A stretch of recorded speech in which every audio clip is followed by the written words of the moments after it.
Good morning.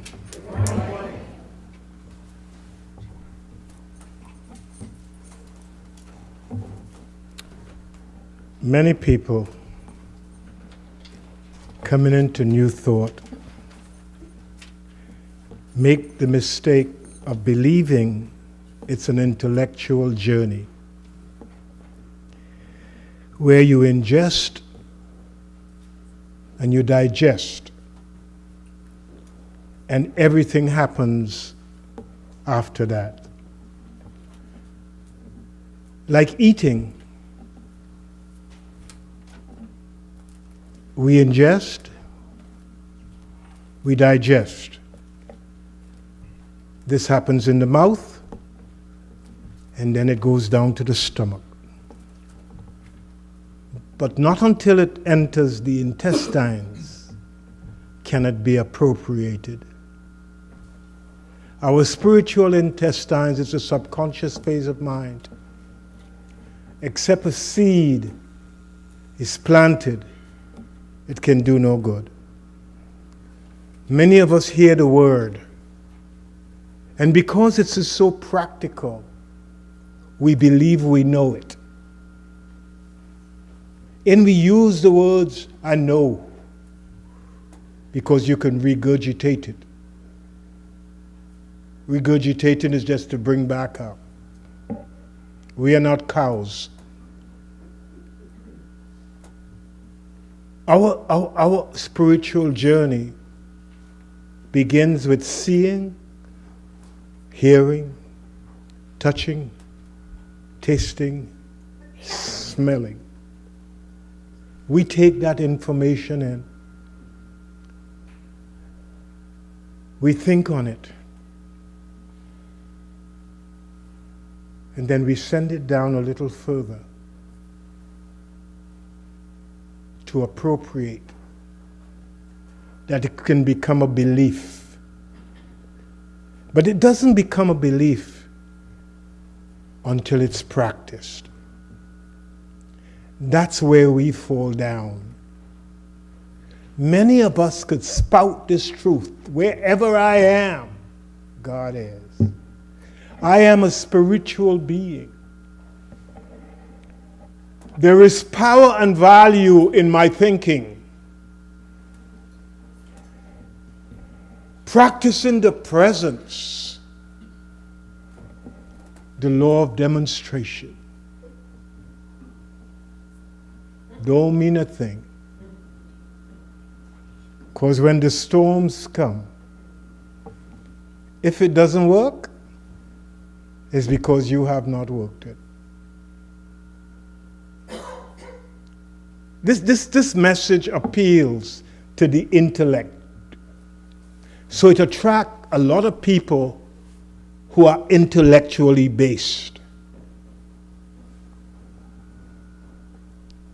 But because the message is not motivated by the spiritual part of themselves, they cannot fully utilize the power behind these words that we repeat over and over.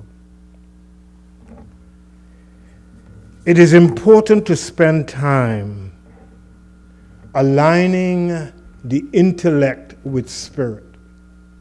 I'll tell you why. The intellect is the servant of spirit. Spirit feeds the intellect. The intellect does not feed spirit. I have called you, not you who have called me. Spirit has called us. And when we listen, and we allow the will of spirit to move freely through us without our beliefs getting in the way, things work. So a lot of us stay suffering. Although we hear the word, can speak the word, but because we do not believe the word, there is no healing. Be it done unto you according to your belief. Until you believe it, You can travel the world and spit out this truth. Others can be impacted by it. But you will always be the bridegroom, never be the groom. Practicing the presence means to live. In the front of the bulletin, there are many words: applying, implementing, operated, running with, playing with, on uploading, using, executing, sharing, editing, loaded out. All these mean to apply. Until you apply it, you cannot know it. Hearing it and getting it intellectually is not knowing it. Knowing comes through experience. Like the lab technician or the academic who spends a lot of time in the lab working on one little thing for years until they get a breakthrough. Each life is a laboratory, and each of one of us are experimenting each time, if we allow ourselves to, with one little truth. Wherever I am, there's absolute goodness. Just think about that. How many things get in the way and prevent us from seeing that? Every person who comes into our midst causes us to cast a shadow over it because of our belief system. So because we are so into people's behavior, we can't see them for who they are, and we don't realize we are interpreting their actions based on our internal attitudes. Does that make sense? Is that wonderful? Yes. What you think about me is none of my business. If you really see me, you will see yourself. Hello now. If you really could spend some time and cast aside the shadows that you have placed on me, you will see the absolute goodness of God that stands before you. Judge not. Don't bring your impression to the table. Stand back and see the good, or see God in it. We've been studying the life of Jesus from the time he was 12 years of age. And the last time we visited with him, he was on the side of a hill where he was instructing his disciples, the 12 spiritual faculties within him, that he had to bring them together as a common unit in order to be one. Mentally, we are fractured. We think we have a job life, a home life, a recreational life, a church life, a grocery life, and the many things that we do. We believe that we have different lives that we live.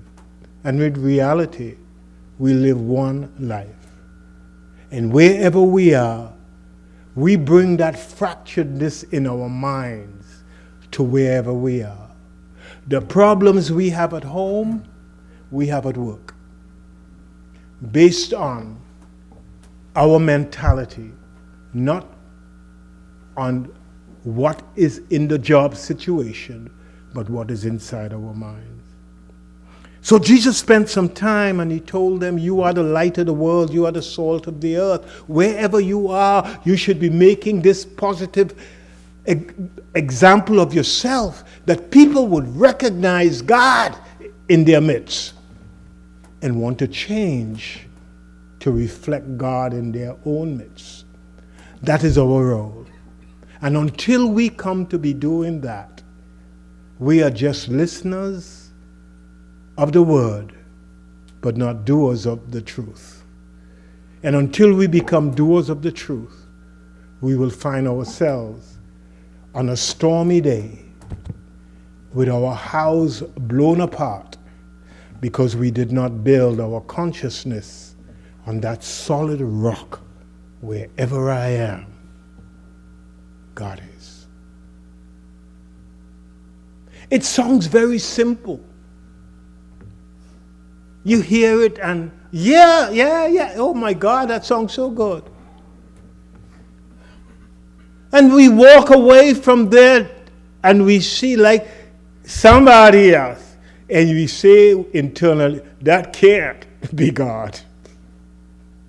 Because we judge. And all judgment comes from our formed program of beliefs that is ever with us. We call that the serpent, the ego, the devil, that continuously get in the midst of you and God, you and God. So Jesus now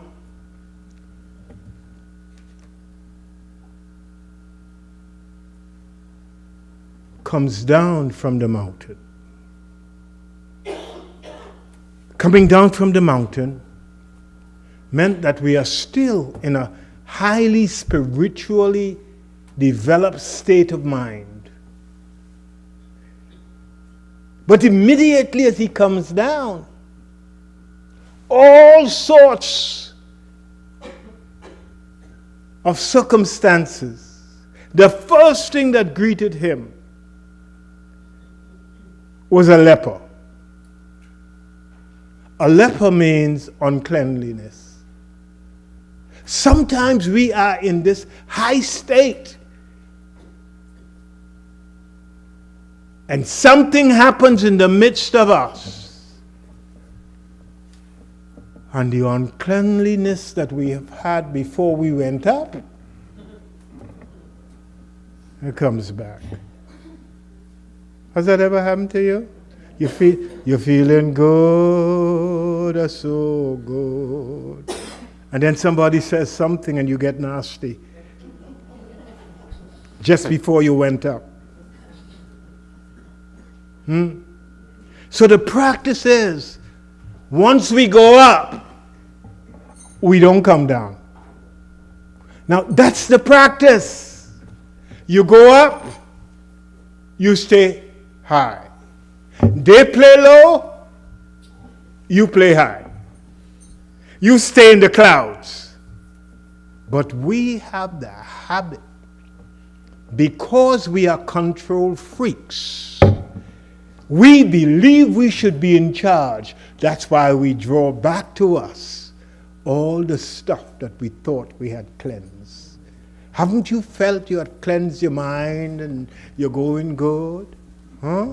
You're smelling nice, you're looking good, you're dressing nice, and suddenly you're back in the center of the cesspool. So that's the first thing.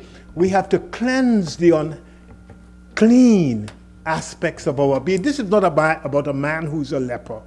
That's the leprosy within us that we have to totally cleanse before we can live the Christ life. And then it says,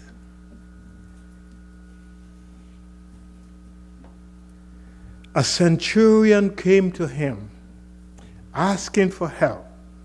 My servant lays at home, paralyzed, suffering, and terrible. And Jesus said to him, shall I come and heal him?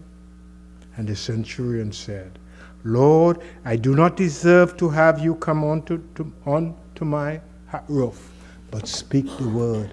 This is an exercise that when things are appearing that appears not so good, we have the power to speak the word and say, get thee behind me, Satan.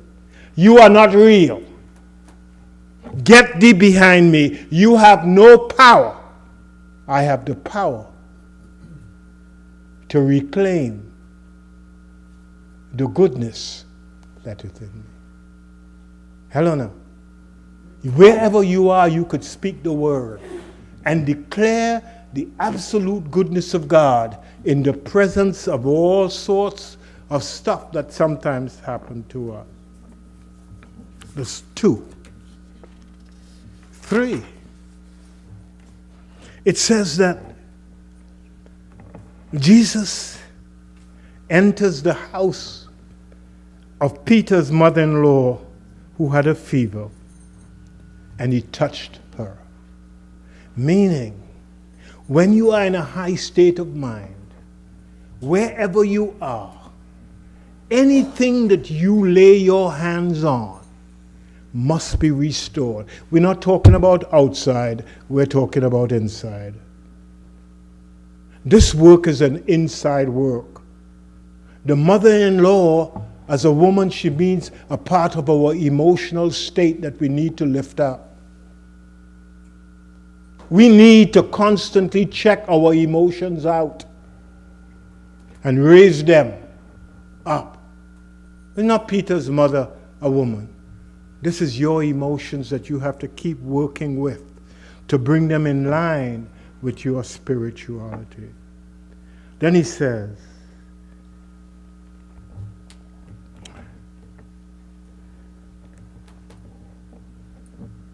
the foxes have holes, the birds of the air, they have nests, but the Son of Man has no place to rest his head. In other words, we didn't come to stay in one place. We are nomads, spiritual nomads, moving from glory to glory. We use detachment as part of our MO. We come to be with you for a moment, but not to stay for the rest of our lives and become so detached that we cannot move. So we suffer in pain in one place to satisfy the whims of others when we should be spiritually moving. You see, to spiritually move, you could stay where you are physically, but you've got to keep your spirit on the move. We believe that when we talk about moving, we are talking about physical move. We're talking about a spiritual movement, overcoming the limitations that we have placed on ourselves. And as Jesus crossed over on the other side, it says, a storm came up, and the waves came so high they swept over the boat. But Jesus, he fell asleep. When you know that wherever you are, God is, and the storm is also happening, God, there is no fear. And we have storms in our lives constantly.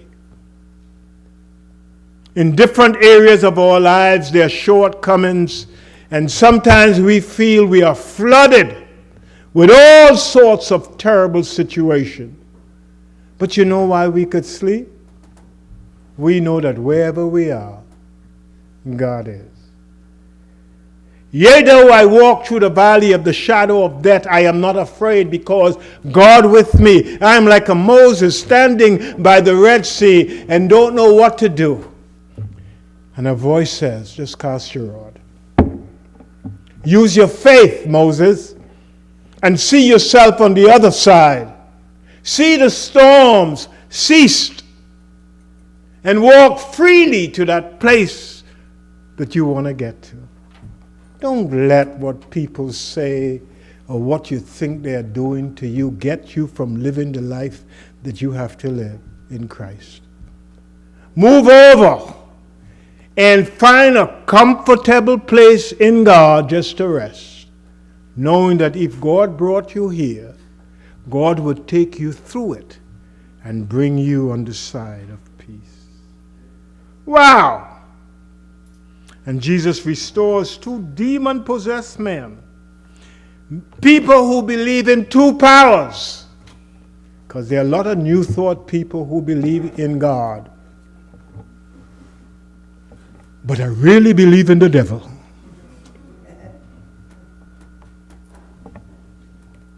I believe that there are outer powers that can control me. I believe that people could sprinkle some white power.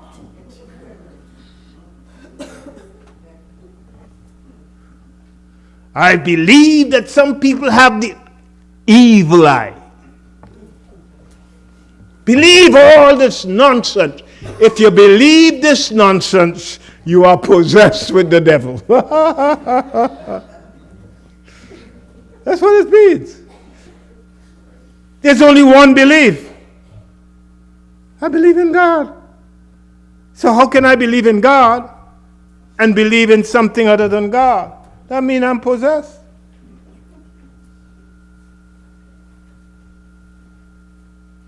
So we have to cast out these beliefs that get us stuck.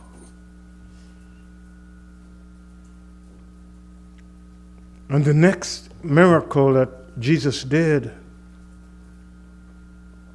he healed a paralyzed man. When we are paralyzed, it means that we have given power to something else.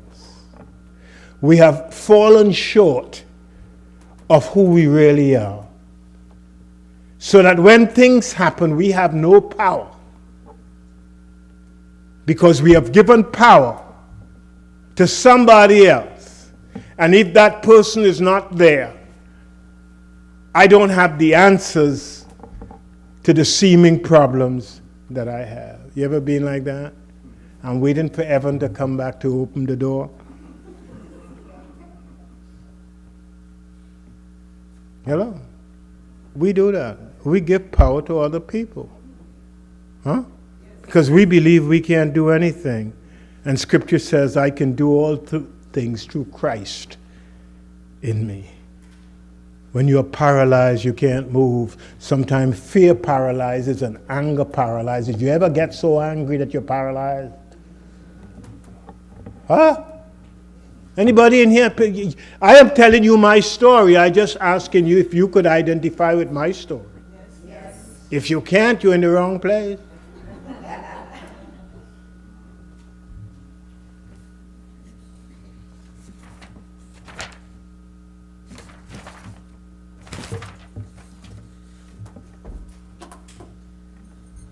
Then he raised a dead girl and healed a sick woman. All these are emotional states. A dead girl means an emotional state that is so dormant with negativity, it cannot grow. Bitterness, seeking vengeance, getting so hurt that you get depressed. All these prevent us from living. And a sick woman is a more mature mental state that is full of frustration. No matter what you do, you're frustrated. You ever met people like that? Things happening in life but in good, but they're still frustrated because they're still complaining. That's the maturity of living that life from the time you were a little child. Giving importance to little things, petty stuff. So I don't have the right color, I can't go out. My nails aren't right.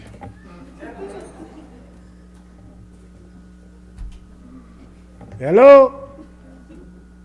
I needed a black hairnet, but there's only a red one. Go without the hairnet. I'm just helping here. The little petty things that we allow to take away living from us. These emotional stuff that prevent us from living the Christ life. And then it says that Jesus heals the blind, the ignorant. Blind means to be ignorant, having no understanding. You can't see.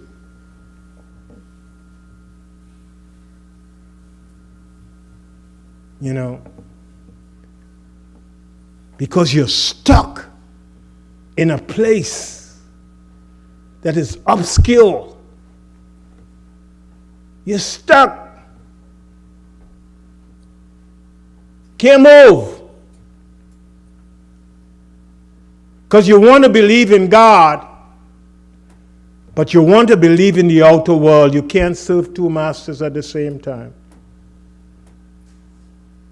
We get stuck because we rely on what the world says. And we become dumb.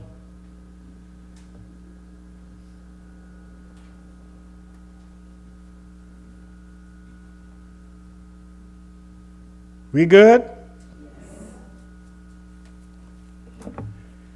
And then it says, he said, the harvest, you don't know what's before you. All of God is before you, ready to be picked, but you can't see it because your eyes are covered with emptiness and your focus is always on lack and limitation. If you could open up your minds and see that wherever you are, God is, and God is abundance and health and happiness. Just open your mind and see that. One moment. Just open your mind. That wherever you are, God is. And God is the sum total of everything that was, everything that is, and everything that will be. And it's right here, standing in your midst. It does not leave you or forsake you. It's always with you. But there are few can take hold of it. Those who are open and receptive. And those who have no pride. Hello now. Those who seek truth over and over wherever. These are the mental states that can experience the harvest. Some of us use our educational status to try to see God. Hello now. No. You could only see God with a pure heart, an empty heart that comes to God and say, of myself I can do nothing, God. Do it through me. Not because I have 5 degrees. No, God, I have not. I, God, who have nothing, am now free to serve you. This is what this is. Becoming free so God can use you. This message is so simple. You take your eyes off of other people and you put your focus on the Christ within. Love me. Do you love me?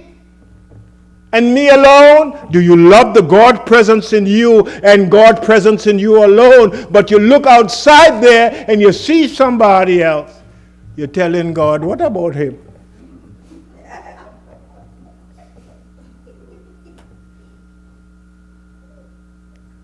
Focus on God. Come to God without an agenda. Just as I am without a plea. I just come. Because there's nowhere else to go. I tried all over the place. I went to the rock to hide myself. The rock moved.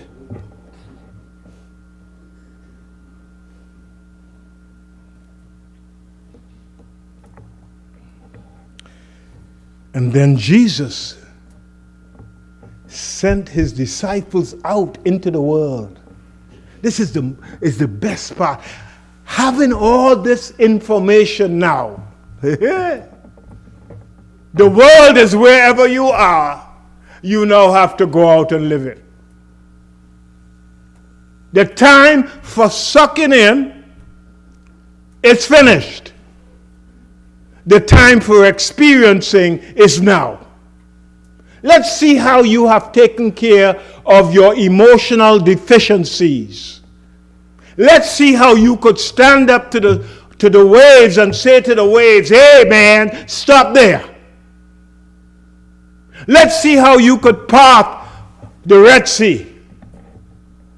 Let's see how you could do the things that Jesus said. Jesus said, the things that I do, you can do, and even greater things shall you do. Let me see. Let's see.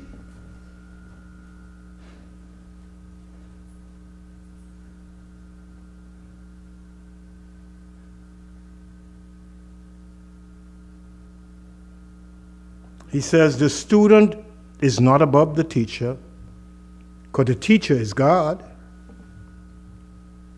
And the servant is not above his master, because the master is Christ in us. Then he says, who acknowledges me before others, I will also acknowledge to my Father in heaven. Whoever acknowledges the Christ in themselves will make themselves available to the universal principle of goodness we call God.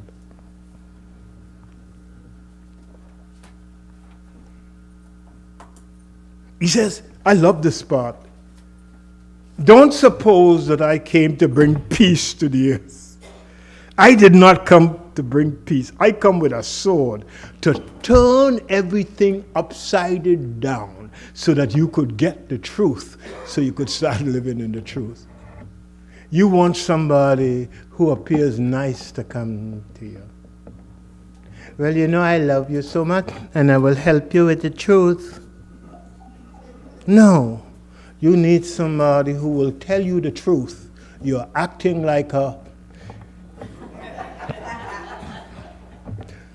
Get off that pity stool. Take up your lamp and let it shine. Get up out of that hole that you have found yourself. That's what you need. You don't need sympathy. You know, sometimes when I was sick in bed, I thought that others on the other side were only flying by.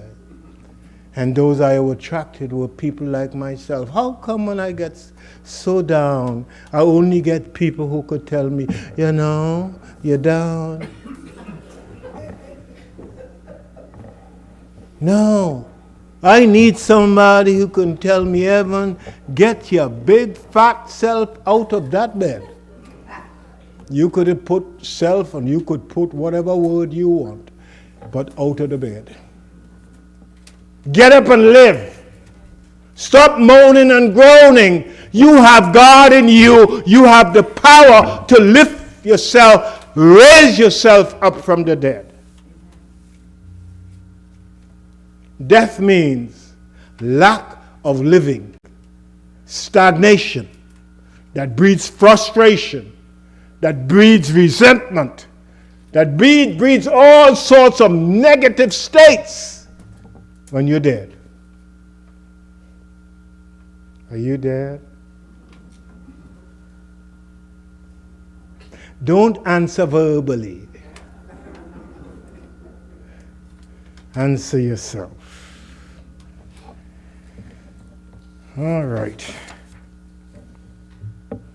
One of the parts that I like, he sent his disciples out. And he said to them,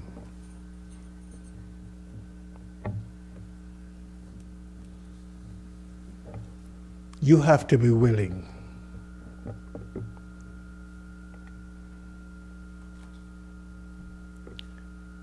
to give up all that you think that you have love for. Your father, your mother, your daughter, your son, your everybody, in order to live this Christ life. You have to give up emotional ownership of the people in your life. If you are not there, they can't live. I am responsible for them. No, you're not.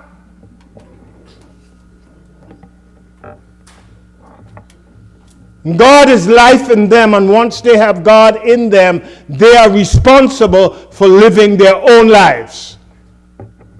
Some of us still have children 40 years old, feeling responsible for. Put a sign up, hit the road, and put their names. And then underneath says, don't come back.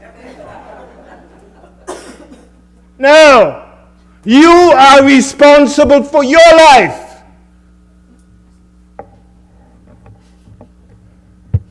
Stop making that excuse because you don't know how to live the Christ life. No. God did not create dependencies for you out of your emotional states. Stray dogs see you and know that you will take care of me.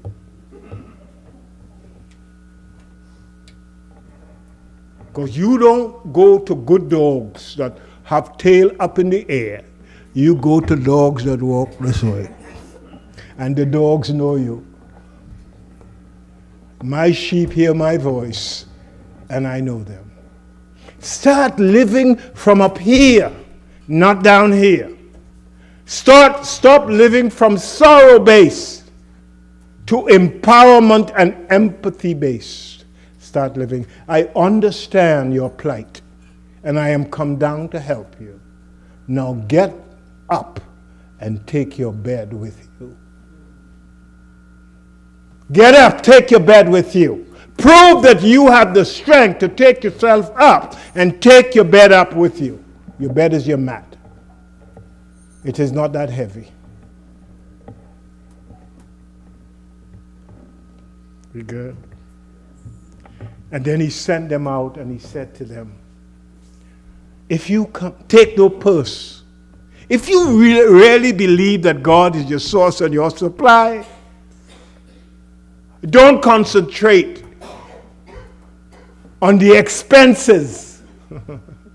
Concentrate on the work that has to be done, and God will provide you with all that you have need of. We want to do some great things, but we are stuck in our heads because we don't have the money. God is the money. God is the currencies that flow through you in every moment when you keep your mind stayed on God. God provides a way for its will to come about.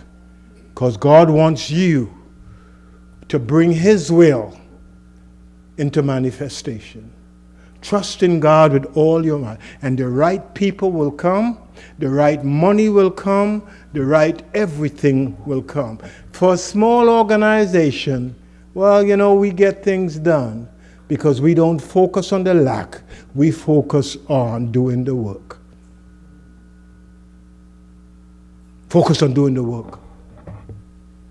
Focus on doing God's work. Just go out. And then he says, if you come to a house and they reject you, as soon as they reject you, shake the dust from off your feet. Don't get emotional. How could they do this to me? Don't they know that I have come in the name of God? Those so and so, don't get into that. Just bless them and say thank you. And may God bless you. Hello now. Don't give in to anybody's action.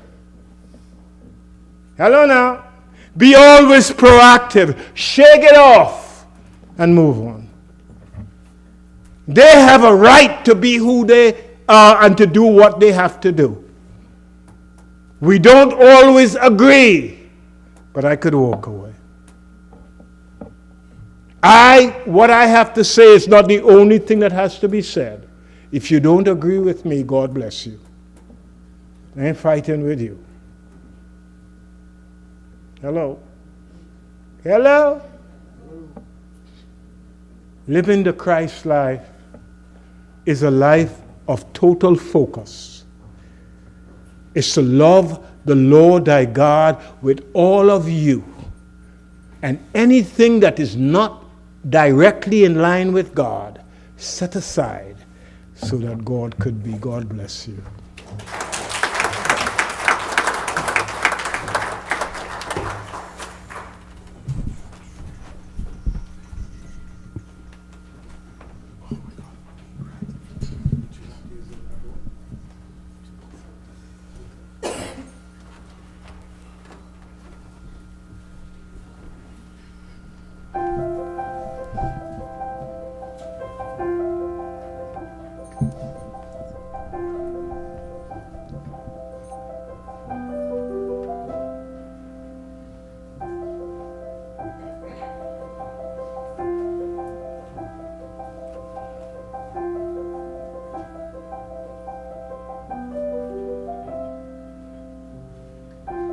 Imagine me loving what I see when the mirror looks at me, 'cause I imagine me in a place of no insecurities, and I'm finally happy 'cause I imagine me letting go of all of the ones who hurt me, 'cause they never did deserve me.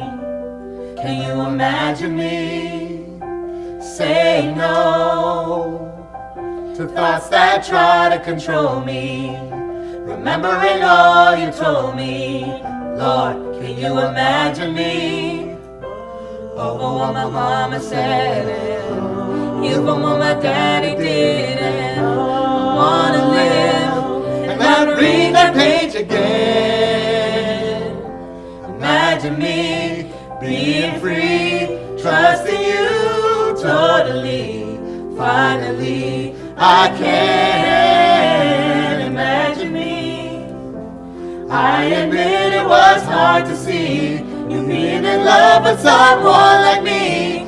Finally, I can imagine me being strong and not letting people break me down. You won't get that joy this time around. Can you imagine me in a world nobody has to live afraid because of your love has gone away? Can you imagine me letting go of my past and glad I have another chance, and I can dance 'cause I don't have to read that page again. Imagine me being free, trusting you totally. Finally, I can imagine me. I admit it was hard to see you being in love with someone like me. Finally, I can imagine me. This song is dedicated to people like me, those that struggle with insecurities, acceptance, and even self-esteem. You never felt good enough. You never felt pretty enough. But imagine God whispering in your ear, letting you know that everything that has happened is now gone. Gone, gone, gone, all gone, gone, it's gone, it's gone, all gone, gone, it's gone, it's gone, all gone, gone, it's gone, it's gone, all gone, gone, it's gone, it's gone, all gone, gone, it's gone, it's gone, all gone, gone, it's